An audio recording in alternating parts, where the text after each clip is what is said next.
So what about when patients, we've both been in the rooms before and maybe they're talking to us about their, what the procedure costs. And they're happy most of the time. I mean, they really are. And they say something like, man, that was a pretty expensive procedure for 15 minutes. Right. What's your thought on that? What do you say to that?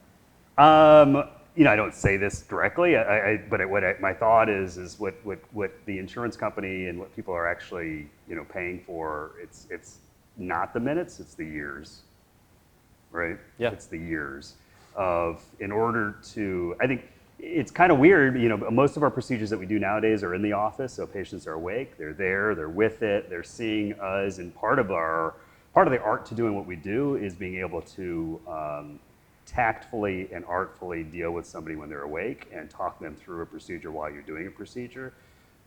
It's a bit of a magic trick that we don't, like if we're in the OR, we do not have to do that. If you're in the operating room, patient's asleep, you can do what you need to do. You don't have to, you're really focused on the task at hand, and you can do that. When somebody's in the office, patient's awake, therefore part of your job is to be their guide through the process. And I feel like that's something that we do exceptionally well because we put very much thought into it.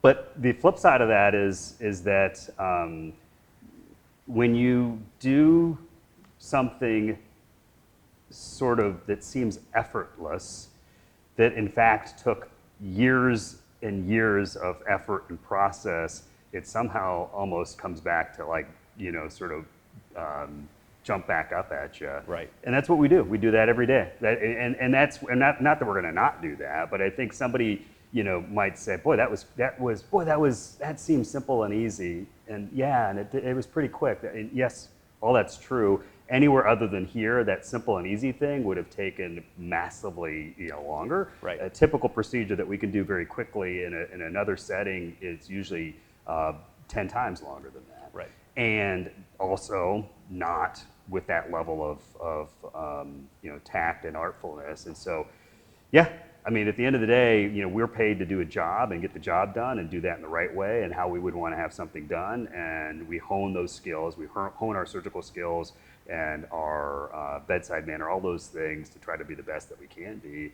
And the goal is to make it look effortless. Although when you make something look effortless, people think it's easy. It's not. Right, it's not at all. And I think that's really the value for patients in coming here is that, right? So I mean, that's where patients are, because we talk to patients about this, that you don't want me to do this for 45 minutes. No, absolutely. Right, like the shorter I keep you on your back, having something going on inside your nose, the happier you will be. Sure, absolutely. And so there's a lot of effort and practice, and like you said, refining of skills and that goes into that to make sure it's as quick as it can be, but still accomplishing a lot. Yep, absolutely. Get it done right and efficiently, and that's a good thing. And so it's a point that sometimes gets lost, but it is important, meaning that there's a method behind the art there.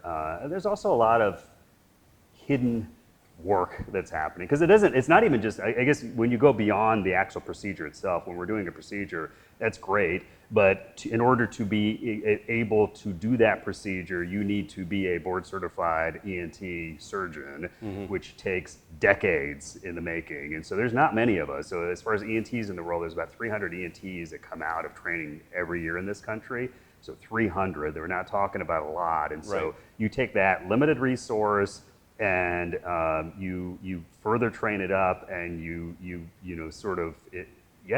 it's an expensive proposition as far as the talent that we're utilizing, and then find surgeons that are like at Advent that have the volume of doing those procedures that we have, and so there's an expertise with that as well. Yep. I mean, when I did my first procedure ever, it wasn't as fast as I'm doing procedures. Yeah, absolutely, and then and patients benefit for being later downstream on that one. Sure, absolutely. But I mean, this is not just true for what we do. This is true throughout medicine. If you are going to have something done, where you want it done and how you want it done is by somebody who does a lot. Yep. Fill in the blank, whatever that is, does a lot of those things, does them well. So gets good results, does them efficiently, that's what you want, and that's what we have. And all that we do are the procedures that we're talking about, and so we better be able to elevate our game that way. I think that we do. I hope that we do. I know that we do. But yeah, absolutely. It's that magic of process which makes all the difference in the world. So yeah.